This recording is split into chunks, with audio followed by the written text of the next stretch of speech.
NEET paper के लेकर जो अभी तत्काल में 22 लाख बच्चों ने जो एग्ज़ाम दिया उसका पेपर जो लीक हुआ, उसी के क्रम में हमारी पार्टी ने भी आवाज़ उठाई, हम लोग भी आवाज़ उठा रहे हैं और शिक्षा मंत्री का हम लोग जो है इस्तीफ़ा मांग रहे हैं।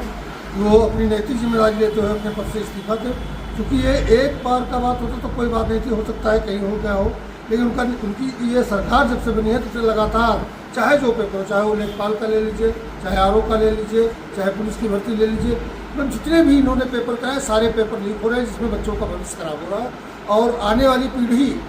इस देश की आने वाली भविष्य गर्दिश में जा रही है। इसलिए हम कांग्रेस के लोग इसको पुरजोर सड़क से लेकर सदन तक आवाज़ उठाने के लिए कटिबद्ध हैं और उठाते रहेंगे।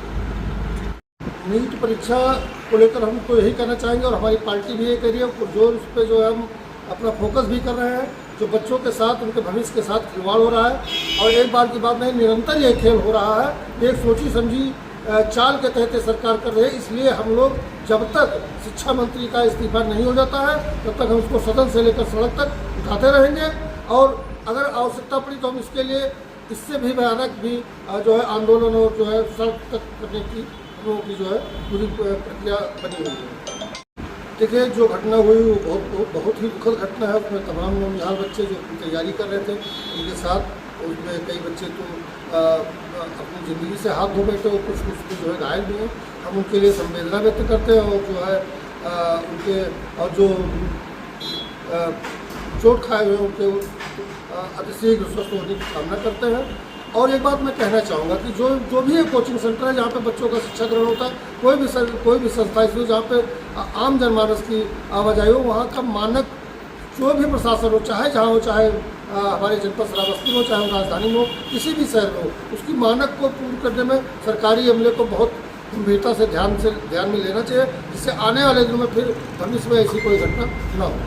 अच्छा, हम श्रावस्ती जैसा छोटे ज़िले में हैं, यहाँ पर भी इस तादाद में काव्य हैं, भारी संख्या में अब लाइब्रेरी बन गए हैं, वहाँ पर सैकड़ों बच्चे हैं। इसकी सुरक्षा को लेकर क्या कहना चाहेंगे, प्रशासन से क्या कहना चाहेंगे? इसके लिए हम जिला प्रशासन से कहेंगे कि एक चुकी घटना ये हो चुकी है, उनको सचेत हो जाना चाहिए और जो भी ऐसी कोचिंग सेंटर है उसकी जो है अपने उनके मानों को पूरा कराते हुए उसको संचालन करने की अनुमति दी जाए, अन्यथा की स्थिति में उसको बंद कराया जाए। और एक बात मैं और कहना चाहूँगा कि जो लखनऊ में हमारे बच्चे इस घटना में हताहत हुए हैं, उनको मैं उत्तर प्रदेश सरकार और केंद्र सरकार से भी ये